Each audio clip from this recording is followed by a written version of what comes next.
امام علیہ السلام کی نصیحتیں ہیں. کسی شخص نے آپ سے کہا اے فرزند رسول مجھے نصیحت فرمائے. آپ علیہ السلام نے فرمایا کیا تم اس نصیحت کو قبول کرو گے؟ امام علیہ السلام نے کیا تم اس نصیحت کو قبول کرو گے؟ اس نے کہا مولا ہاں ضرور میں قبول کروں گا. اب دیکھیں امام علیہ السلام نے اسے نصیحتیں کیا نصیحتیں فرمائی. یہ اس کے لیے بھی تھی اور قیامت تک کے لیے مسلمانوں کے لیے، قیامت تک کے لیے جو امام علیہ السلام کو مانتا ہے، امام مانتا ہے، ان کے لیے بھی ہے. اپنی زندگی کو بنانے کے لیے اپنی زندگی کا اصول سمجھ لیجیے. دیکھیں امام علیہ السلام نے کیا نصیحتیں اسے کی. نمبر 1 آپ نے فرمایا صبر کو اپنا سہارا بناؤ. صبر کو اپنا سہارا بناؤ. دیکھیے ہم سہارا کس چیز کو بناتے ہیں؟ ہمیشہ پہلے دیکھیں ہم اس چیز کو ہمیشہ سہارا بناتے ہیں جس پہ ہمیں بھروسہ ہوتا ہے یہ ہمیں تکیہ دے گا، یعنی یہ ہمیں اس پہ ہمیں بھروسہ ہے، یہ ہمیں دھوکہ نہیں دے گا. یعنی جس چیز سے ہم ٹیک لگا رہے ہیں، سہارا دے رہے ہیں، مثال کے طور پہ یا پریکٹیکلی زندگی میں ہم جس چیز پہ بھروسہ کرتے ہیں، جس کو ہم سہارا مانتے ہیں، سوچتے ہیں کہ یہ ہماری قوت ہے، یہ ہماری طاقت ہے، جس پہ ہم ڈپینڈ کرتے ہیں. امام علیہ السلام نے کیا فرمایا؟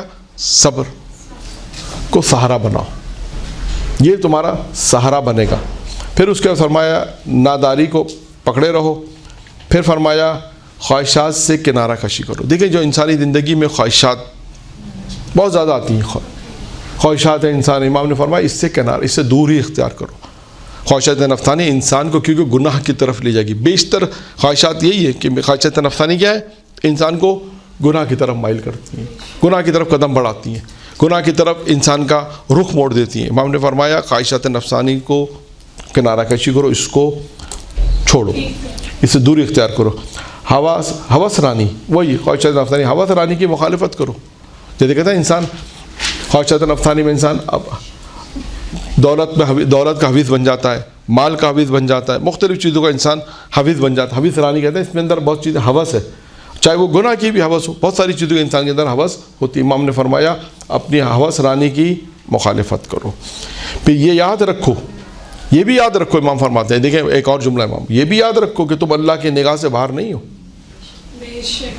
دیکھیں امام کیا فرما رہے ہیں؟ نصیحتیں فرما رہے ہیں اور فرمایا تم یہ یاد رکھو، کبھی یہ خیال مت کرو تم اللہ کی نگاہ سے باہر ہو، تم اللہ کی نگاہ سے باہر نہیں ہو. یعنی آپ سوچیں، انسان ایک لمحے کے لیے سوچے کہ اس وقت جو کام بھی ہم کر رہے ہیں اللہ کی نگاہ ہم پر ہے. اب انسان خود سوچے، خدا نہ خواستہ اگر انسان کوئی غلط کام کر رہا ہے تو آپ سوچیں کہ یعنی آپ اس کو عام طور پہ اگر میں مثال دوں، آپ عام طور پہ مثال جو دی بھی جاتی ہے، لوگ اہل علم بیان کرتے ہیں کہ پیرنٹس سامنے ہوتے ہیں تو بچے کوئی خلاف ادب بھی کام نہیں کرتے، دیکھ رہے ہیں. استاد کلاس میں ہوتا ہے، ٹیچر کلاس میں ہوتا ہے تو بچے جو ہیں وہ خلاف ادب بھی کام، گناہ تو دور کی بات ہے، بعض اوقات لوگ نہیں کرتے کہ استاد مجھے دیکھ رہا ہے، ماں باپ مجھے دیکھ رہے ہیں. تو آپ یہ سوچیں کہ خدا انسان کو مسلسل دیکھ رہا ہے. یہ تصور اگر آ گیا تو کتنے مسائل آپ کے حل ہو جائیں گے، کتنے مسائل حل ہو جائیں گے. یعنی انسان کو یہ تصور کرنا ہے بس. کوئی بھی کام اگر انسان کر رہا ہے، خدا نہ خواستہ اگر کوئی اچھا کام کر رہا ہے تو اچھی بات ہے کہ خدا مجھے دیکھ رہا ہے، پروردگارہ میں تیرے حکم کی تعمیل فرما، پروردگارہ میں تیری اطاعت کر رہا ہوں، پروردگارہ میں نماز پڑھ رہا ہوں، پروردگارہ میں روزے رکھ رہا ہوں، شعبان رمضان شعبان کا مہینہ ہے، مبارک مہینہ، اس میں روزے بھی رکھ رہا ہوں، عبادت بھی کر رہا ہوں، تسبیح بھی، تحلیل، تمام چیزیں. تو انسان خوش ہو کہ خدا مجھے دیکھ رہا ہے، میں اچھے کام کر رہا ہوں. اور خدا نہ خواستہ اگر انسان کوئی برے کام کر رہا ہے، معاذ اللہ کوئی ایسا کام ہے جو خدا کی، جس پہ خدا راضی نہیں ہے، جس پہ خدا ناراض ہوتا ہے، اگر وہ کام انسان کر رہا ہے اور یہ بھی سوچ رہا ہے کہ خدا مجھے دیکھ رہا ہے، تو آپ سوچیں کہ وہ کام جو ہم ماں باپ کے سامنے نہیں کرتے، وہ کام جو ہم استاد کے سامنے نہیں کرتے، وہ کام جو معلم کے سامنے نہیں کرتے، وہ کام خدا کے سامنے کیسے انسان انجام دے. اس کا کیا مطلب ہے؟ اس کا ایک مطلب یہ کہ ہم نے اس خدا کو خدا صحیح طرح سمجھا ہے. اس کا ایک معنی یہ نکلتا ہے. تو اب ہمیں امام علیہ السلام نے یہ ایک جملے کے اندر تشریح بہت ہے اس جملے میں کہ ہر وقت خدا، یہ کبھی خیال مت کرو، بلکہ کیا امام نے کہا یاد رکھو تم اللہ کی نگاہ سے باہر نہیں ہو، یعنی اللہ کی نگاہیں تم پر ہیں. اب انسان خود سوچے مجھے کیا کام انجام دے رہا ہے. پھر اس کے بعد آخر میں امام نے 6 نصیحتیں تھیں جو میں نے جلدی بیان کی. 6 نصیحتیں تھیں. پہلی نصیحت کیا تھی؟ صبر کو اپنا سہارا بناؤ. دوسری تھی ناداری کو پکڑے رہو. تیسری کیا تھی؟ خواہشات سے کنارہ کش، دوری اختیار کرو. چوتھی کیا تھی؟ ہوا رانی کی مخالفت کرو. اور 5ویں کیا ہے؟ یہ بھی یاد رکھو اللہ کی نگاہ. اور چھٹی اور آخری ہے کہ تمہیں اس بات کی طرف توجہ دینا ہے, یعنی دھیان دینا ہے, توجہ دینا ہے کہ دنیا میں کیسے رہنا ہے. اس بات کی طرف تمہیں متوجہ رہنا ہے, توجہ دینا ہے, دھیان دینا ہے کہ دنیا میں تمہیں کیسے رہنا ہے. یعنی بات وہی آ گئی, بات یہاں پر بھی وہی ہے. کبھی انسان یہ خیال نہ کرے, توجہ کرو کہ ہر لمحے خدا مجھے دیکھ رہا ہے تو میں اس طرح اپنی زندگی بسر کروں کہ جو خدا کی نافرمانی میں نہ ہو بلکہ خدا کی فرمان کے مطابق ہو. یعنی امام فرما رہے ہیں تمہیں صرف توجہ کرنا ہے دنیا میں کیسے رہنا ہے. اچھا, دنیا میں صرف اللہ کے حقوق نہیں ہے بلکہ پیرنٹس کے حقوق بھی ہیں, دوستوں کے حقوق بھی ہیں, ہمسائے کے حقوق بھی ہیں, صلہ رحمی میں رشتہ داروں کے حقوق بھی. یعنی توجہ اس بات پہ رکھنی ہے, یعنی تمہیں دنیا میں الرٹ رہنا ہے. اس جملے میں بھی اگر دیکھا جائے تو تشریح بہت ہے, لیکن میں بہت جلدی آپ کے سامنے 2-4 جملوں میں اس کو بیان کر دوں کہ دنیا میں تمہیں کیسے رہنا ہے. تمام حقوق اللہ, جو حقوق خدا ہیں, جو حقوق الناس ہیں, ان کی طرف توجہ رکھنا ہے. اس طرح تمہیں دنیا میں رہنا ہے کہ لوگوں کے حقوق بھی ادا کرو, اللہ کے حقوق بھی ادا کرو. جب انسان ہر وقت دیکھیں بہت دفعہ ہوتا ہے انسان کی توجہ نہیں ہوتی, بہت دفعہ ایسا انسان اچھا کام کر رہا ہوتا ہے لیکن انسان کی توجہ نہیں ہوتی کہ یہ میری وجہ سے کسی کو نقصان پہنچ رہا ہے, میری وجہ سے کسی کو اذیت ہو رہی ہے, یہ میری وجہ سے کسی کو کوئی پریشانی ہو رہی ہے. یہ توجہ کرنا کہ ایسا تو نہیں کہ میرے ایک, جب مثال میں آپ کو دے دوں, آپ نماز گھر میں نماز پڑھ لی کمرے میں, نماز اچھی چیز ہے, عبادت ہے, لیکن فرض کریں آپ نماز پڑھ لی, کسی کو اگر اس نماز سے کسی کو تکلیف ہو رہی ہے, مثال کے طور پہ کوئی اور مثال دے سکتے ہیں, بہت ساری مثالیں ہیں, تو آپ کوشش کریں کہ آپ ایسی جگہ نماز پڑھیں کہ اس کو تکلیف نہ, مطلب رات کا وقت ہے, مطلب نماز شب پڑھنے, آپ نے کہا میں لائٹ کھول کے پڑھوں, مطلب شوہر ہیں, والد ہیں, بیٹے ہیں, مثال کے طور پہ اب ایسی جگہ نماز پڑھیں جو کامن ہے, اب اس لائٹ کھولے گی تو سب کی نیند ڈسٹرب ہو جائے گی. یا ایسی بہت سی اور بھی مثالیں ہم دے سکتے ہیں کہ جہاں پر ہماری وجہ سے کسی کو تکلیف, یہ انسان توجہ کرے گا کہ ہماری عبادت, ہماری دعا, ہماری نماز, ہماری, یا بہت سی دفعہ ایسا ہوتا ہے کہ ہم ایسی عبادت کر رہے ہیں, اجتماعی عبادت کر رہے ہیں, فرض کریں پڑوسیوں کو تکلیف پہنچ رہی ہے, اس کا خیال کرنا پڑے گا آپ کو, ہمسائے کا حقوق ہے. ہمارے یہاں مجالس کا جو سلسلہ, ہاں اس میں وہ ایک الگ موضوع ہو جائے گا, وہ ایک الگ موضوع ہو جائے گا, کیونکہ اس میں بہت سی دفعہ یہاں اس میں بھی باتیں آئیں گی, پڑوس کی باتیں آئیں گی, بہت سے مسائل آئیں گے اس میں, کیونکہ اس میں بہرحال اجازت, عمومی اجازت یوں ہوتی ہے کہ ان کو پتہ ہے کہ مجلس ہوتی ہے, خود بھی اگر مومن ہے تو وہ کہیں, بعض لوگ تو اس میں کہتے ہیں کہ ٹھیک ہے آپ ہمارا گھر بھی استعمال کر سکتے ہیں, ٹھیک ہے, وہ ایک الگ موضوع, امام حسین علیہ السلام کا موضوع آتا ہے تو لوگ خود بھی دے دیتے ہیں. لیکن بعض مقامات پہ ہو سکتا ہے کہ اگر نہیں ہو, یا جیسے مثال میں آپ کو دے دوں, فرض کریں کہ آپ اپنی بلڈنگ, آپ کی جو بلڈنگ جہاں رہتی ہیں بس فرض کریں اس کی پارکنگ ہے, پارکنگ میں ہو سکتا ہے سب راضی نہ ہو, کیونکہ سب گاڑیاں نکلیں گی تو آپ کی مجلس ہوگی, ہو سکتا ہے سب راضی نہ ہو, تو ایک کسی کو پارکنگ میں اذیت پہنچ رہی ہے, تو بس خلاصہ یہ, یعنی ایک دو چیز میں نے 2-3 موارد بیان کیے چھوٹے چھوٹے, یہ ہے موارد کہ ایسا نہ ہو کہ ہماری عبادت کی وجہ سے, ہمارے دعاؤں کی وجہ سے ہم کسی کو تکلیف پہنچے. امام کیا فرماتے ہیں, امام فرماتے ہیں بس تمہیں اس بات کی طرف دھیان دینا ہے, توجہ دینا ہے کہ تم دنیا میں کیسے رہنا ہے, تمہیں دنیا میں کیسے رہنا ہے, یعنی تمہیں یہ بات کی طرف توجہ رکھنی ہے کہ کسی کو تکلیف نہ پہنچے, کسی کو اذیت نہ پہنچے, تم اپنی عبادت بھی اس طرح کرو کہ اللہ کے حقوق بھی ادا ہو جائے اور مومن کے حقوق بھی ادا ہو جائے. سر یہ جو سیکنڈ پوائنٹ ہے کہ ناداری کو پکڑے ہو, اس کی تشریح کیا ہوگی؟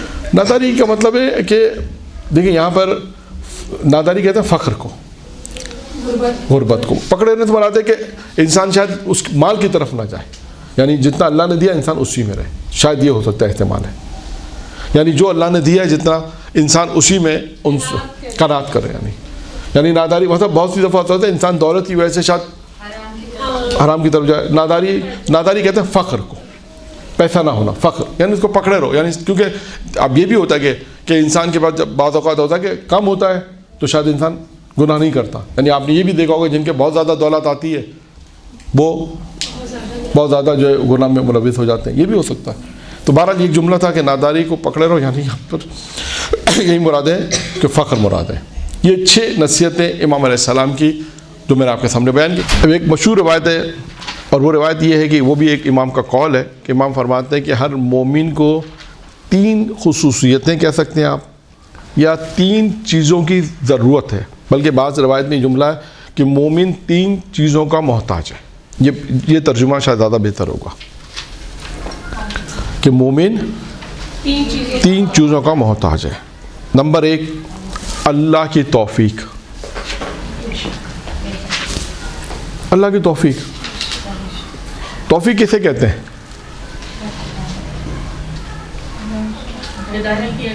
نہیں ہدایت کوئی اور بیان کرے. اللہ کی طرف سے نیکی کو قبول کرنے کی صلاحیت اور اس پہ عمل کرنا. ہاں جو اللہ کی طرف سے پیغامات جو ہمیں دیے گئے بحیثیت انسان، بحیثیت مسلمان، بحیثیت مومن. ہاں توفیق جیسے کہتے ہیں نا کہ اب بعض لوگ کہتے ہیں ہمیں انہیں توفیق ہوگی زیارت کی. توفیق یعنی ایک پروردگار عالم کی طرف سے ایک چیز ہوتی ہے. توفیق یعنی انسان کو یہ بھی خدا کی طرف سے ہوتی ہے، بشرطے کہ انسان اس کی طرف توجہ بھی کرے، عبادت کرے، عبادت کی طرف خدا سے دعا کرے پروردگارہ مجھے نیک کاموں کی طرف توجہ کرنے، مجھے نیک کاموں کی طرف مائل ہونے کی توفیق دے، مجھے نیک کاموں کی طرف توفیق دے کہ میں کام انجام دوں. بہت سے لوگ ہوتے ہیں جو اپنی زندگی کو جب تبدیل کرنا چاہتے ہیں تو آپ نے دیکھا ہوگا بہت سے لوگ اپنی زندگی کو تبدیل کرنا چاہتے ہیں تو شاید بعض اوقات نہیں کر پاتے، اس لیے کہ ایک زندگی ایک حد تک ان کی ان گمراہی میں یا دین پہ عمل نہ کرنے میں گزر چکی ہوتی ہے. تو اب وہ دعا کرتے ہیں نماز کی توفیق ہو گئی، پتہ روزے کی توفیق نہیں ہو پا رہی، سخت ہے رکھنا، 12 گھنٹے کیسے بھوکا رہے. جب روزے کی توفیق ہو گئی 1 سال کے اندر اندر بعد میں مال سے محبت بہت تھی، حج پہ جانا ہے، حج واجب ہو گیا، کہتے ہیں مال کی محبت دل سے نکل جائے تو میں 5 لاکھ 6 لاکھ 10 لاکھ کا حج کر سکوں، مثلا جو بھی آ جاؤ. تو یہ سب توفیق خود انسان، امام فرماتے ہیں کہ اللہ انسان محتاج ہے 3 چیزوں کا. نمبر 1 کیا ہے؟ اللہ کی توفیق. یعنی انسان ہر وقت محتاج ہے. یعنی یوں سمجھے کہ جس کو جو توفیق مل جائے وہ غنیمت سمجھے کہ اسے توفیق ملی کہ ہم درس میں گئے، ہم نے اپنا یہ وقت درس میں گزار دیا، ہم نے یہ وقت اچھا وقت زیارت پر گزار دیا، ہم نے اچھا یہ وقت توفیق ملی کہ ہم زیارت پر گئے اور وہاں پر بھی ہم نے وہ وقت تھا وہ نیکی میں گزارا. جو بھی توفیق انہیں ملے یعنی توفیق کی طرف محتاج ہے. نمبر 1 اللہ کی توفیق. نمبر 2 اپنے آپ کو نصیحت کرنے کا محتاج ہے. اپنے آپ کو نصیحت کرنا انسان اس کا محتاج ہے.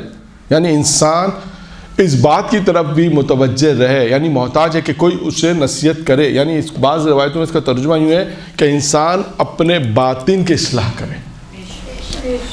بعض ترجمہ انہوں نے یوں بھی کیا کہ انسان اپنے باطن کی اصلاح کرے. انسان محتاج ہے اس ہر وقت اپنے باطن کی اصلاح کا، یعنی اپنے آپ کو نصیحت کرے، اپنے باطن کی اصلاح کرے.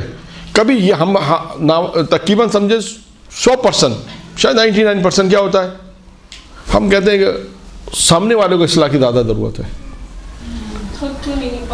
خود کو امپورٹنٹ نہیں. بھائی ہم نے اگر نماز پڑھ لی تو اس کا مطلب یہ نہیں کہ ہم بہت زیادہ فخر کریں، نہیں، بلکہ اس پہ جتنی زیادہ نماز پڑھی اللہ کا شکر کریں گے اس نے ہمیں توفیق دی، اس نے یہ توفیق دی کہ ہم نے اپنے نفس کی اصلاح کی.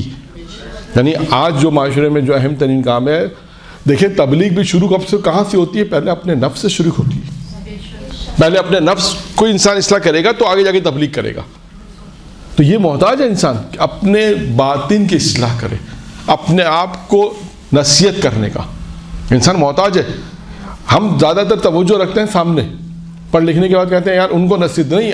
ہر انسان ہر وقت چاہے کتنا ہی عالم ہو جائے، کتنی مجالس سے پڑھنے والا ہو، کتنے ہی درس دینے والا ہو، لیکن وہ بھی جو ہے کس بات کی طرف وہ متوجہ ہے کہ اسے اپنے نفس کو اصلاح کرنی ہے، اپنے نفس کو نصیحت کرنی ہے، اپنے آپ کو نصیحت. اور تیسری چیز امام نے فرمائی کہ جو نصیحت کرنے والا جب نصیحت کرے تو اس کی نصیحت کو قبول کرے. 3 چیزوں کے انسان محتاج ہے، 3 چیزوں کے اندر محتاج ہے. جب انسان نصیحت کرنے والا اگر نصیحت کر رہا ہے تو اس کی نصیحت کو قبول بھی کرے. ہمارے یہاں جو میں اکثر جو ہم مثال دیتے ہیں کہ ہم کوئی اگر نصیحت کرتے ہو ہم کیا کہتے ہیں؟ بھائی اپنی نصیحت اپنے پاس رکھو. یہ کہتے ہیں کہ ہمیں تمہیں زیادہ نصیحت کی ہمیں زیادہ ضرورت نہیں ہے، ہم اب ہے نہیں. اگر کوئی نصیحت کر رہا ہے، اچھے کام کی نصیحت کر رہا ہے، نیک کام کی نصیحت کر رہا ہے، اصلاح کر رہا ہے تو اس کی نصیحت کو قبول بھی کریں. 3 چیزیں ہو گئیں جو امام محمد تقی علیہ السلام نے ارشاد فرمائی. اب آتے ہیں آگے. پھر امام علیہ السلام کا ایک قول ہے. اچھا یہ جو قول اب میں بیان کرنے جا رہا ہوں یہ قول ہے نیکی سے، خیرات سے، یعنی انفاق سے متعلق ہے. اس میں کیا ہے؟ خیرات کرنے والے کو نسبتاً اس کی طرف زیادہ ضرورت ہوتی ہے کہ اہل حاجت جو اہل ضرورت ہیں، اہل حاجت ہیں، وہ اس کی طرف آئے. جو خیرات کرنے والا ہوتا ہے وہ کیا سوچتا ہے کہ جس کو مجھے پیسے دینے ہیں اہل حاجت ان کی طرف مراجعہ کریں، ان کی طرف آئے، کیونکہ اس کی وجہ سے اس کو اجر ملتا ہے. اب جو ہم پیسے دیتے ہیں اس کی جو ہم خیرات کر رہے ہیں اس کو ثواب کس کو ملے گا؟ ہمیں ملے گا ثواب. یعنی امام فرماتے ہیں خیرات کرنے والے کو نسبتاً اس بات کی زیادہ ضرورت ہوتی ہے کہ وہ اس بات کی طرف کہ وہ توجہ کرتا ہے کہ اہل حاجت آئیں، کیونکہ اس کی وجہ سے اسے اجر ملتا ہے، وہ فخر حاصل کرتا ہے اور اس کا ذکر عام ہو جاتا ہے. جب کوئی شخص خیرات کرتا ہے تو یہ خود اس کے لیے مفید ہے، بس اس کو اپنے ہی لیے ہے نیکی کرنے پر کسی دوسرے سے شکریہ کی خواہش نہیں کرنی چاہیے. یہ میں نے جملہ پڑھ دیا، اب سننے اس کا ترجمہ سنا، اس کی وضاحت اس جملے کی. پڑھا تو اردو میں ہی ہے کہ یہاں سے جب کوئی شخص خیرات کرتا ہے تو یہ خود اس کے لیے مفید ہے. یہ بہت واضح آسان ہے. جب کوئی انسان نیکی کرتا ہے، خیرات کرتا ہے، اس کے لیے مفید ہے، بس اس کو اپنے ہی لیے نیکی کرنے پر کسی دوسرے سے شکریہ کی خواہش نہ کرنی چاہیے. یعنی امام کیا فرما رہے ہیں، اگر آپ نے کسی کی مدد کی تو آپ اس توقع میں نہ رہے کہ وہ آپ کو شکریہ ادا کرے. ہم کیا سوچتے ہیں، ہم نے اس کی مدد کی ہے تو اب یہ تھوڑی دیر بعد ہمیں کہے گا آپ کا بہت بہت شکریہ، یہ ہمارا احسان مند ہے. یہ اس کو کہنا چاہیے، ہم کہتے ہیں اس کو کہنا چاہیے، ہم نے اس پہ احسان کیا تو اس کو کہنا چاہیے. امام کہہ رہے ہیں اس سے شکریہ کی توقع نہ کرو. تمہیں خواہش بھی نہیں ہونی چاہیے، تمہیں خواہش بھی نہ ہو، اس سے توقع نہ رکھو، اور تمہیں خواہش بھی نہیں ہو کہ وہ میرا شکریہ ادا کرے گا. آپ نے کام کر دیا، نیک کام کر دیا، بس یہ کافی. وہ آپ کے لیے مفید ہے. وہ نیک کام جو ہے اس کے لیے جو فوائد آپ کو ملیں گے وہ اپنے مقام پہ ملیں گے. جو نیکی کے جو فوائد ہیں، جو آپ نے انفاق کیا اس کے فوائد آپ کو ملیں گے. لیکن آپ اس توقع میں ہیں کہ میں نے اس کو اگر کچھ رقم دی ہے، کچھ کی مالی مدد کی ہے، کوئی امداد کی ہے تو اب وہ مجھے شکریہ کہ امام کہتے ہیں اس کی خواہش، شکریہ کی خواہش نہیں ہونی چاہیے. یہ بھی ذہن میں رہے. ہمارے ہاں جتنے بھی مسائل ہوتے ہیں وہ اسی وجہ سے زیادہ ہوتے ہیں کہ ہم نے تو ان کی مدد کی، انہوں نے ہمارا کیا کیا، حتیٰ تھینک یو تک نہیں بولا، حتیٰ شکریہ تک نہیں بولا. امام فرماتے ہیں اسے توقع بھی نہیں رکھو. ہم تو اپنے معاشرے کی بات کرتے ہیں جس کی وجہ سے ہم، کیونکہ دیکھیں جب انسان نیکی کرتا ہے تو توقع ہوتی ہے. میں نے عرض کیا تھا پہلے کہ انسان جو جناب لقمان کی جو روایت بیان کی تھی اس میں آیا تھا 1 مہینہ پہلے شاید میرے خیال ایک روایت میں کہ انسان کو توقع نہیں رکھنی چاہیے. اس میں یہاں پہ بھی امام علیہ السلام نے کہا، بات کا ترانی ہو جائے گی، اس کو اگر پیش کریں گے. خیر، یہاں پر ایک قول امام علیہ السلام کا، امام علیہ السلام نے بیان فرمایا کہ جب انسان نیکی کا کام انجام دیتا ہے تو اس کے سلسلے میں کیا اسے فوائد حاصل ہوتے ہیں. اب آئیے وہ چیزیں بیان فرما رہے ہیں امام کہ کچھ صفتیں ہیں کہ جس کا امام کمال بیان کرنا چاہتے ہیں. کمال یعنی وہ چیز کمال پہ کیسے پہنچے گی. آئیے جب روایت پڑھیں گے تو انشاءاللہ بات واضح ہو جائے گی. کچھ چیزیں امام علیہ السلام نے بیان فرمائی، تقریباً یوں سمجھے کہ 16 چیزوں کا کمال کیا ہے. 16 چیزیں امام نے بیان فرمائی ہیں. 16 چیزیں ہیں، ان کا کمال کیا ہے. نمبر 1 حیا، نمبر 2 عقل، نمبر 3 ادب، نمبر 4 خوف خدا، نمبر 5 حسن خلق، نمبر 6 سخاوت، حسن خلق. نمبر 6 کیا ہوا؟ نمبر 7 اسلام، نمبر 8 حسن سلوک، نمبر 9 صبر، نمبر 10 بردباری تحمل، 11 انصاف، 12 نصیحت، 12 اچھی ہمسائیگی،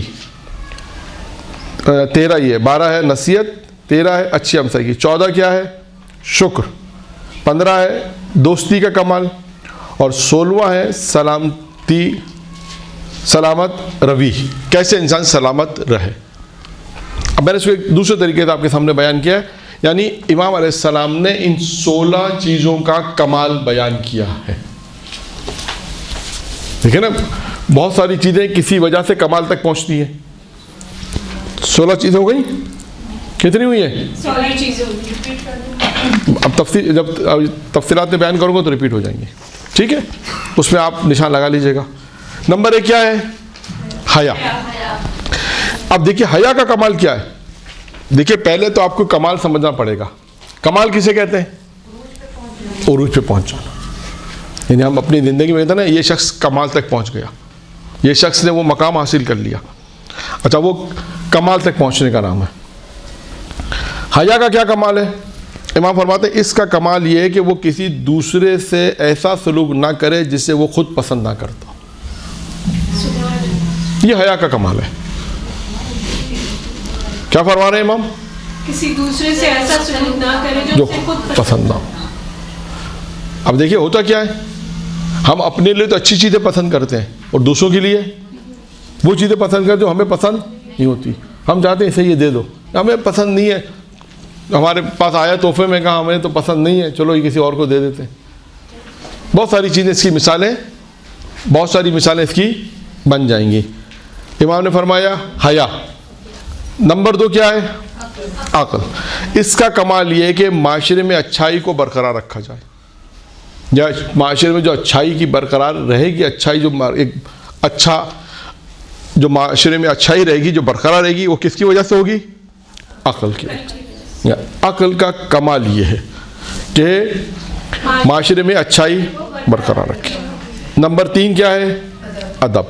اس کا کمال یہ ہے کہ ضروری شے کو ترک نہ کرے, یعنی جو چیزیں انسان پہ ضروری ہیں انسان اس شے کو ترک نہ کرے. نمبر 4 کیا ہے؟ خوف خدا. خوف خدا. اس کا کمال یہ کہ اپنی آنکھوں کو نیچے رکھے اور اپنے شکم کو حرام سے بچائے. 2 جملوں میں امام نے فرما دیا کمال, خوف خدا کا کمال. دیکھیں, اور یہ 2 چیزیں ایسی ہیں, آنکھیں اور شکم, یہی انسان سے بہت زیادہ گناہ کراتی ہیں. اور خوف خدا کا کمال یہی ہے کہ انسان اپنی آنکھوں کو گناہوں سے محفوظ رکھے اور اپنے شکم کو حرام سے محفوظ رکھے. کیونکہ امیر المومنین کی بھی ایک روایت تھی, میں نے بہت پہلے عرض کیا تھا یہاں پر ہی 2 سال پہلے شاید, کہ 6 چیزیں انسان کو کمال تک پہنچاتی ہیں. اس میں ایک زبان ہے اور ایک دل ہے. بڑی چیزوں میں عقل بھی ہے, اس میں ایمان بھی ہے, عقل بھی ہے. تو کمال تک مختلف چیزیں انسان کو پہنچاتی ہیں. یہاں پہ دیکھیں امام علیہ السلام فرمائے خوف خدا کا. خوف خدا کا کیا کمال ہے کہ اپنی نگاہوں کو نیچے رکھو اور اپنے شکم کو سے بچاؤ. حالانکہ اس میں توضیح بہت ساری ہے لیکن وقت نہیں ہے, ورنہ آپ خود دیکھیں کہ یہ 2 چیزیں نگاہیں اور شکم, یہ انسان کو اگر انسان اس پہ عبور حاصل کر لے تو امام فرماتے ہیں کہ خوف خدا کا کمال یہ ہے. 5واں کیا ہے؟ حسن خلق, اچھا اخلاق. اس کا کمال یہ ہے کہ کسی کو اذیت دینے سے باز رہے, یعنی دوسروں کو اذیت نہ دے. مختصر آپ سوچیے, ہر ایک کا کمال بیان کر رہے ہیں امام علیہ السلام, یہ کمال بیان کر رہے ہیں کہ حسن خلق کا کیا کمال ہے؟ کسی کو اذیت نہ پہنچائے. ایک جملے کے اندر دیکھیے امام نے فرمایا یہ کمال ہے. اب آپ ہم جو پہلے مثالیں پڑھی ہیں, پڑوسیوں کو اذیت نہ پہنچائیں, دوستوں کو اذیت نہ پہنچائیں, گھر والوں کو تکلیف نہ پہنچائیں, رشتہ داروں کو تکلیف نہ پہنچائیں, بہت ساری چیزیں اس کے اندر آ جائیں گی. یہ حسن خلق کا کمال کیا ہے کہ کسی کو اذیت پاک رہے. سخاوت. اس کا کمال یہ کہ حقدار کا حق ادا کرے اور اپنے مال میں اللہ کا حق ادا کرے, یعنی وہی اللہ کے حقوق کو ادا کرے اور لوگوں کے حقوق کو ادا کرے. آپ کی گردن پہ اگر کسی کا حق ہے تو پہلے اسے ادا کیا جائے, اللہ کے حقوق ہے تو اسے بھی ادا کیا جائے. تو یہ کس کا, اگر مال سخی کسے کہتے ہیں, سخاوت کسے کہتے ہیں؟ جو مالدار ہوتا ہے اسے کہتے ہیں سخی بہت ہے. تو اب اس کا کیا کمال ہے؟ آپ ہو سکتا ہے کہ بہت سے لوگ سخی ہوں گے لیکن وہ اگر حقدار کو حقدار نہیں دے رہے تو وہ کمال تک نہیں پہنچے, سخاوت کے کمال تک نہیں پہنچ رہے. اگر اللہ کا حق بھی ادا نہیں کر رہے, اس کے مال میں خمس واجب ہے, زکوٰۃ واجب ہے, جو اللہ نے بھی مالی حقوق رکھے, لوگوں کی بھی مالی حقوق ہیں, قرضہ لیا ہوا ہے, کسی سے پیسے لیے ہوئے ہیں, یا جو کچھ بھی ہے مالی حقوق ہے, میراث کے پیسے, مثلا بہت ساری چیزیں ہیں جو ہمیں ادا کرنی ہوتی ہے, جو ہمارے پاس ایک حقوق ہوتے ہیں دوسروں کے. اگر ایک آدمی کے لیے کہا جائے سخی ہے, لیکن وہ سخاوت کی کمال پہ جب پہنچے گا کہ جب وہ اللہ کے حقوق کو ادا کرے گا اور دوسروں کے حقوق کو ادا کرے گا, تب وہ سخاوت کے کمال تک پہنچے گا. کتنے ہو گئے؟ 6. 7واں اسلام. اس کا کمال یہ کہ غیر متعلق باتوں سے پرہیز. بہت آسان. اس کا کمال یہ کہ غیر متعلق باتوں سے سروکار نہ رکھے اور دین کے معاملے میں جھگڑے اور دکھاوے سے بچا. بہت سمپل اسلام کا کمال بتایا کہ غیر متعلق باتوں سے. دیکھیں آپ سمجھے, یہ وہ والی گفتگو آ جائے گی جو ہم نے پہلے بھی بیان کی تھی کہ جن باتوں کا انسان سے تعلق نہیں ہے انسان اس سے بات نہ کرے. اور یہاں پر بھی یہ کہ غیر متعلق بات ہے, آپ سے مربوط نہیں ہے. اگر آپ سے مربوط نہیں ہے تو انسان اسے کو سروکار نہ رکھے, غیر متعلق باتوں سے سروکار نہ رکھے. دوسرا, دین کے معاملے میں ایک جھگڑے سے بچائے اپنے آپ کو, اور دوسرا ریاکاری, دکھاوا, یعنی وہ ریاکاری سے بچاتا رہے. یعنی اسلام کا کمال گویا سمجھے 3 چیزوں کے اندر ہو گیا. نمبر 1 ہے غیر متعلق باتوں سے اپنے آپ کو روکے, جو غیر متعلق باتوں سے سروکار نہ رکھے, جو اس سے غیر متعلق ہے. ایک, دین کے معاملے میں جھگڑا سے بچا رہے, جھگڑا نہ کرے دین کے معاملے میں, اور ریاکاری سے اپنے آپ کو جائے. یہ ہے اسلام کا کمال. اسلام اور اصلاح سے اسلام 7واں نمبر کیا ہے؟ خالی اسلام. نمبر 8 کیا ہے؟ حسن سلوک. اس کا کمال یہ کہ اپنے اوپر دوسروں کو ترجیح نہ دے.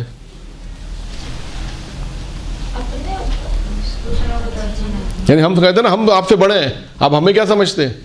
یعنی دوسروں کو ترجیح دے کہ وہ ہم سے زیادہ دوسروں کا احترام کرے, اپنے کو ترجیح نہ دے دوسروں کے اوپر.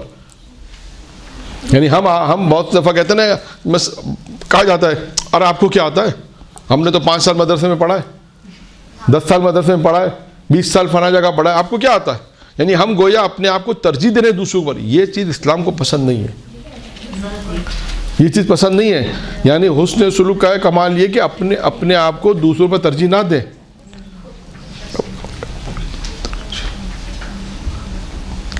یعنی مختصر یہ کروں کہ ہم اپنے آپ کو نیچے رکھیں اور دوسروں کو ترجیح دیں, بس یہ خلاصہ ہے. یعنی دوسروں کو اپنے اوپر دوسروں کو حسن سلوک سے پیش آئے. ہاں, یعنی اس کو یہی ہے حسن سلوک کا کمال یہی ہے کہ آپ اپنے آپ کو دوسروں پر ترجیح, جیسے ہے نہیں, میں خلاصہ بیان کر دیتا ہوں کہ کمال یہ کہ انسان جیسے ہم اپنے آپ کو ترجیح دیتے ہیں دوسروں پر, یہ نہ کریں. بس آخری جملہ آسان ہے, بہت سمپل. ہم اب مثال کے طور پہ مثال دی, کوئی خاتون آپ کے پاس آئیں فلاں مدرسے سے پڑھی ہوئی ہیں, تو ہم کہتے ہیں ارے تم نے کیا پڑھا ہے. یعنی ہم اس کو ایک طرح سے یعنی حقیر سمجھ رہے ہیں اور اپنے آپ کو ترجیح دے رہے ہیں کہ ہم تم سے زیادہ بلند ہیں, ہم تم سے زیادہ, اپنے آپ کو ترجیح دے رہے ہیں ہم تم سے زیادہ بلند ہیں, ہم نے تم سے زیادہ پڑھا. یہ چیز اسلام کو پسند نہیں ہے. بس حقارت نہیں کریں. اس کو بہت آسان الفاظ میں یہی ہے کہ انسان ترجیح نہ دے دوسروں کو اپنے اوپر, بلکہ یہ کہ آپ بڑے ہیں, آپ نے زیادہ پڑھا ہے, آپ زیادہ بڑے ہیں, آپ زیادہ محترم ہیں, دوسروں کو زیادہ ترجیح دے. ہاں, کثر جو بھی اس کا دوسرا نام ہو سکتا ہے. حسن سلوک یہی ہے نا. حسن سلوک کا یہ مطلب ہے کہ اس کا کمال یہ. اب دیکھیں کثرہ نفسی جو وہ بھی یہی ہے, سی کے ایک مصداق ہے نا کہ بھائی انسان جھک کے ملے. ہاں اپنے آپ کو ہاں, اپنے آپ کو بنائے بہتر, لیکن سامنے ترجیح نہ دے. ہم یہ نہیں کہیں کہ تم کو کیا آتا ہے, تم کون ہوتے ہو, تم کو یہ چیز پسند نہیں ہے. یعنی اپنے آپ کو ترجیح نہ دے دوسروں کے اوپر. 9 ہے صبر. اس کا کمال یہ کہ شکایت کم کرے, شکایت کم کرے. جیسے ہم کہتے ہیں نا پروردگار سے انسان جب صبر انسان کیا کرتا ہے, بہت ساری شکایتیں کرتا ہے. صبر کا یہ ساری چیزیں کمال ہے. یہ دھیان میں رکھیے گا, یہ کمال کی منزل تک انسان کو پہنچا رہے ہیں. امام فرما رہے ہیں ان سب چیزوں کا کمال ہی ہے. اب مختلف چیزیں ان کے ذمہ آ سکتی ہیں جو کمال نہیں ہوں گی, لیکن امام فرما رہے ہیں ان کا کمال ہی ہے. صبر کا کمال کیا ہے؟ شکایت کم کرے. تحمل, بردباری جسے ہم کہتے ہیں, تحمل کا کمال یہ ہے کہ مخالفت پر غصہ نہ کرے. آپ کے مخالف ہے, تحمل کرے, اس پہ غصہ نہ کرے. کوئی بات اس کی ایسی ہے کہ آپ کو غصہ آ رہا ہے, لیکن آپ نے اگر اس غصے کو کنٹرول کر لیا, یہ آپ کا کمال ہے. تحمل یعنی بردباری. اس کا اصل کمال کیا ہے کہ مخالفت پہ غصہ, مخالف پر غصہ نہ کرے. انصاف کا کمال یہ کہ جو ہی حق واضح ہو جائے اس کو مان لے, اس کو تسلیم کر لے. انصاف کون سا نمبر ہے؟ 11واں نمبر ہے. اب 12واں کیا ہے؟ نصیحت. اس کا کمال یہ ہے کہ جو اپنے آپ کو پسند نہ ہو اس سے انسان اپنے آپ کو روکے. جو چیز انسان کو پسند نہیں ہے انسان اس سے اپنے آپ کو روکے۔ 13واں کیا ہے؟ اچھی ہمسائیگی، اچھا ہمسایہ ہونا۔ اس کا کمال کیا ہے؟ کہ وہ شخص جو تمہاری برائی جانتے ہوئے بھی تم کو برا نہ کہے۔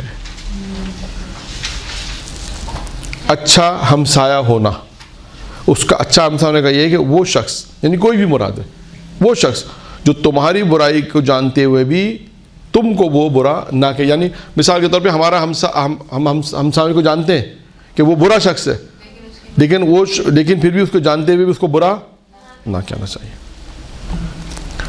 شکر کون سا ہے؟ نمبر 14 کیا ہے؟ شکر۔ اس کا کمال یہ ہے کہ جس کسی نے بھلائی کی ہو اس کی بھلائی کو یاد رکھے۔ جس کسی نے بھی آپ کے ساتھ دیکھی کی ہے، اچھائی کی، اس کو یاد رکھیں۔ یہ شکر کا کمال یہ ہے کہ جس کسی نے بھی آپ کے ساتھ اچھائی کی ہے، بھلائی کی، اس کو یاد رکھیں۔ 15واں دوستی کا کمال۔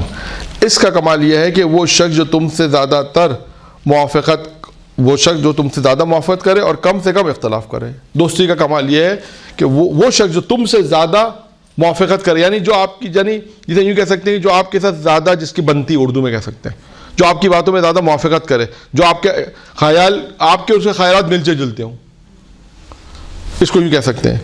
وہ شخص جو تم سے زیادہ تر موافقت کرے، یعنی بہت ساری باتوں میں آپ کے ساتھ موافقت کر رہا ہے اور کم از کم اختلاف اس کا کم ہے، اختلاف اس کا کم ہو۔ یہ ہو گیا دوستی کا کمال۔ سلامت روی یعنی سلامت رہیں۔ اس سلامت روی یعنی سلامت رہنے کا کمال یہ کہ دوسروں کے عیوب کو کم سے کم یاد رکھیں اور اپنے عیوب کی اصلاح کریں، اپنے عیبوں کی۔ یعنی دیکھیے سلامتی روی، سلامت رہنا چاہتے ہیں تو کیا کریں؟ اس کا کمال ہے کہ دوسروں کے جو عیب ہیں اس سے کم یاد رکھیں اور اپنے جو عیب ہے اس کی اصلاح فرمائیں، اس کی اصلاح کریں۔ جبکہ ہم اس برعکس کرتے ہیں، سامنے والے کے کم عیب ہوتے ہیں، ہم اس کے عیب زیادہ گنواتے ہیں، اور ہمارے اپنے عیب کم ہوتے ہیں، اس کو کہتے ہیں ہمارے پاس عیب کہاں ہے، ہمیں برائی کہاں ہے، ہم تو صرف اچھا ہی کرتے ہیں، ہم تو صرف اچھا ہے، ہمارے پاس صرف اچھا ہی، برائی نہیں ہے۔ تو انسان سلامت روی، سلامت نہیں رہ سکتا۔ سلامت روی یعنی سلامت رہنے کا ایک کلی قاعدہ امام نے فرمایا، یعنی کمال ہے کہ انسان جو ہے دوسروں کے جو عیب اگر نظر آتے ہیں تو اس کو کم دیکھے، کم شمار کرے اور اپنے عیبوں کی اصلاح فرمائے۔ تو یہ 16 چیزیں تھیں جس کا امام نے کمال بیان کیا، کہ یہ 16 چیزیں جس کا امام نے کمال بیان کیا۔ درود پڑھے محمد و آل محمد۔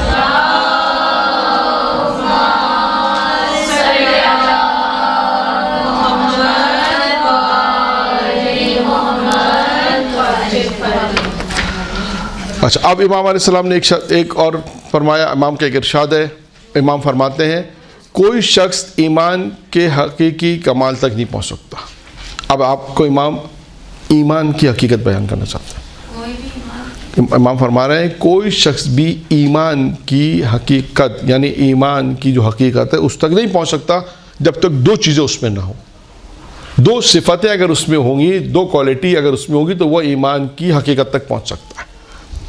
اور دیکھیں 2 چیزیں کون سی ہیں جو انسان کو ایمان کی حقیقت تک پہنچاتی ہے۔ ایمان حقیقت یوں کہ حقیقی کمال، ایمان کا جو حقیقی کمال ہے۔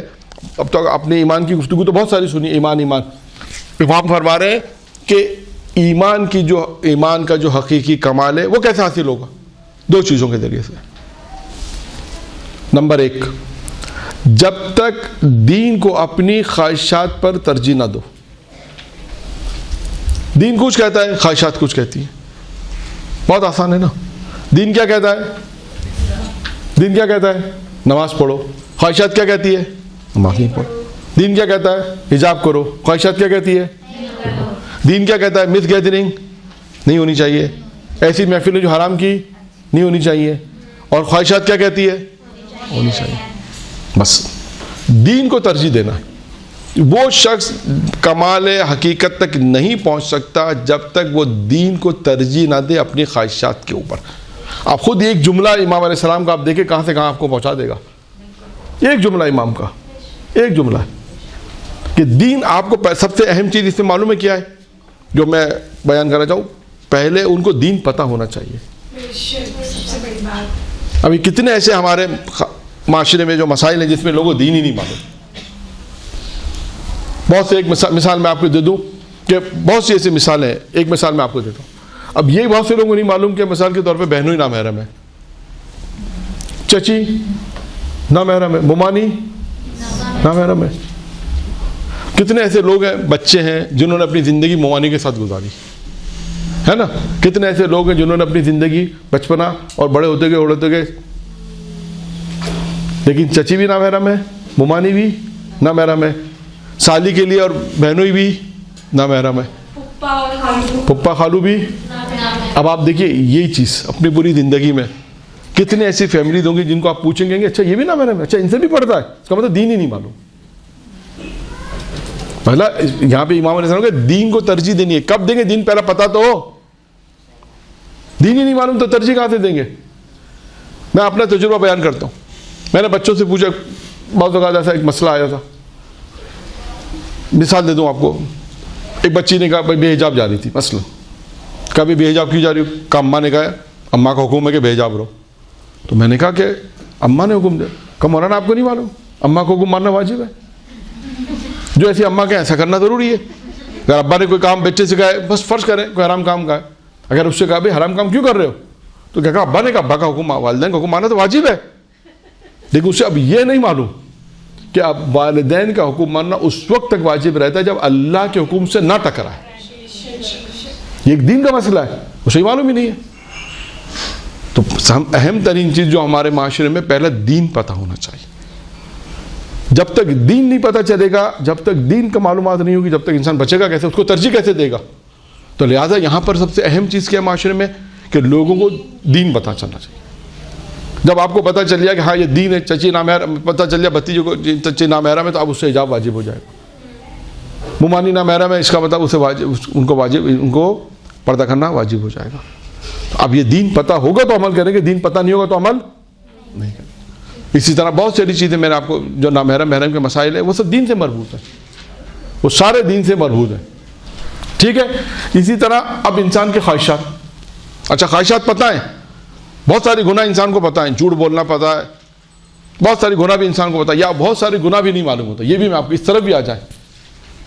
بہت سارے گناہ, مثال کے طور پہ ایک گناہ میں آپ کو تو جو معاشرے میں بہت زیادہ رائج ہے. اب وہ کہتے ہیں مولانا روزگار ہے.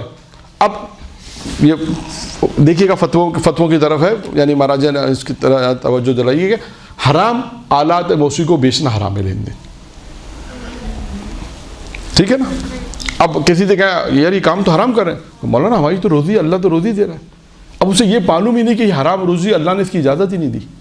ایسے کتنے کام ہیں جو انسان دین نہ ہونے کی وجہ سے, بہت سے ایسے کام ہیں لوگ آج کاروبار کر رہے ہیں, کہا یہ تو حرام ہے, کام یہ تو روزی ہے. دیکھو اسے یہ نہیں معلوم کہ یہ اللہ نے اس روزی کا جوازی قرار نہیں دیا. اللہ نے کہا ہی نہیں کہ جواز روزی یہ روزی جو تمہارے لیے جائز ہے مثلا. تو بہت ساری چیزیں دین سے مربوط ہیں ہمارے معاشرے کے اندر. تو سب سے پہلا مسئلہ آئے گا دین سمجھنے کا, پھر خواہشات نفسانی کا.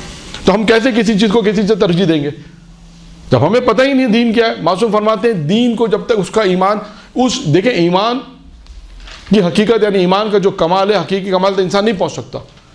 اس صورت میں پہنچے گا کہ وہ اپنے دین کو ترجیح دے اپنی خواہشات کے اوپر, تو اپنی خواہشات نفس خواہشات کے اوپر توجہ. لیکن اگر کب دے گا یہ کام, کب کرے گا؟ جب اسے وہ دین پتہ ہوگا. شاید ہو سکتا ہے خواہشات پتہ ہو لیکن دین اگر نہیں معلوم تو وہ کام انجام نہیں ہو سکے, وہ کمال اس ایمان کے کمال تک نہیں پہنچ سکتا. تو زیادہ یہاں مراحل میں پہلے دین کی معلومات ضروری ہے. جو میں نے 2-4 مثالیں دی, جو یہ سب تجربات کی مثالیں ہیں. آپ کے ساتھ بھی تجربہ ہوگا, آپ بھی تجربہ کر سکتی ہیں. یہ تو میں نے تجربہ کیا جو آپ کے سامنے بیان کر رہا ہوں ایسا ہے. تو بہرحال تو دین اس وقت ہم اس کو ترجیح دیں گے جب ہمیں یہ پتہ ہوگا کہ یہ خواہشات نفسانی کے اوپر اس وقت ہم ترجیح دیں گے جب ہمیں دین کے متعلق معلومات ہوگی. تو اب اگر دین پہ ایک شخص کو دین کی معلومات آ گئی, معلوم اس کے علم میں آ گیا کہ میس گیدنگ حرام ہے, ایسی محفل میں جانا حرام ہے جہاں گناہ ہے, تو اب اس صورت کے اندر وہ اپنے دین کو پتہ ہے کہ دین میں حرام ہے, تو اب اپنی خواہش, ایک خواہش کہہ رہی ہے, دوست احباب کہہ رہے ہیں ارے چلو کیا ہوتا ہے وہاں پہ جائیں گے, کیا ہوگا, کچھ نہیں, تھوڑی دیر بعد تو آ جائیں گے, تھوڑی دیر تو گناہ کرنا ہے تو کیا فرق پڑتا ہے. مثال کے طور پہ اگر کوئی ساتھ چلنے والے ہو, یہ بھی ایک الگ بحث ہے کہ وسوسہ کون ڈالتا ہے, شیطان بھی ڈالتا ہے اور انسان بھی ڈالتے ہیں, یہ بھی ہے. تو اب ہو سکتا ہے کوئی کہے کہ ارے تھوڑی دیر جانے سے کیا فرق پڑتا ہے، بس وسا ڈال دے یا کیا فرق پڑتا ہے؟ تو خواہشات نفسانی کو انسان اگر توجہ دے گا، اگر خواہشات نفسانی کو اگر ترجیح دے دی دین کے اوپر، تو کیا نتیجہ نکلے گا؟ انسان اس کمال حقیقی ایمان کا جو ہم نے لا الہ الا اللہ محمد رسول اللہ علیہ جو ایمان ہے اس کے حقیقی کمال تک نہیں پہنچ سکے۔ اور آخری جملہ امام علیہ السلام نے کہا کہ دو چیزیں، میں نے عرض کیا تھا آپ کے سامنے کہ دو چیزیں جو انسان کو ایمان کے حقیقی کمال تک پہنچا سکتی ہیں، یعنی انسان نہیں پہنچ سکتا مگر یہ کہ دو چیزوں کے ذریعے۔ پہلی چیز کیا بیان کی؟ جب تک وہ دین کو اپنی خواہشات پر ترجیح نہ دے، ایک۔ دوسرا امام فرماتے ہیں کوئی شخص ہلاک نہیں ہوگا مگر وہ ہلاک ہو جائے گا۔ کون ہلاک ہوگا؟ امام فرماتے ہیں جب تک وہ اپنی ہوس اور خواہشات کو دین پر ترجیح نہ دے۔ اگر کسی نے ایسا کیا کہ اپنی خواہشات کو، اپنی ہوس کو دین پر اگر ترجیح دے دی تو وہ ہلاک ہو جائے گا، ہلاک ہو جائے گا۔ اگر ہلاک نہیں، کون ہلاک نہیں ہوگا؟ وہ ہلاک نہیں ہوگا کہ جس نے اپنی دین کے اوپر دین کو ترجیح دی ہے اور ہوس اور خواہشات کو ترجیح نہیں دی۔ بہت آسان جملوں میں آپ کے سامنے بیان فرماتی ہوں۔ امام فرماتے ہیں ہلاک ہوگا وہ شخص کہ جس نے اپنی ہوس کو، اپنی خواہشات کو اپنے دین کے اوپر اگر ترجیح دے دی وہ ہلاک ہو جائے گا۔ اور وہ ہلاک وہ نہیں ہوگا کہ جس نے اپنے دین کو ترجیح دی ہے، اپنی خواہشات کے اوپر، اپنی ہوس کے اوپر اگر اس نے دین کو ترجیح دی ہے تو ہلاک ہونے سے بچ جائے گا۔ ایک کام یہ ہوگا، اور دوسرا کام کیا ہوگا اس صورت میں؟ کہ وہ ایمان کے حقیقی کمال تک پہنچ جائے گا۔ واخر دعوانا الحمدللہ رب العالمین۔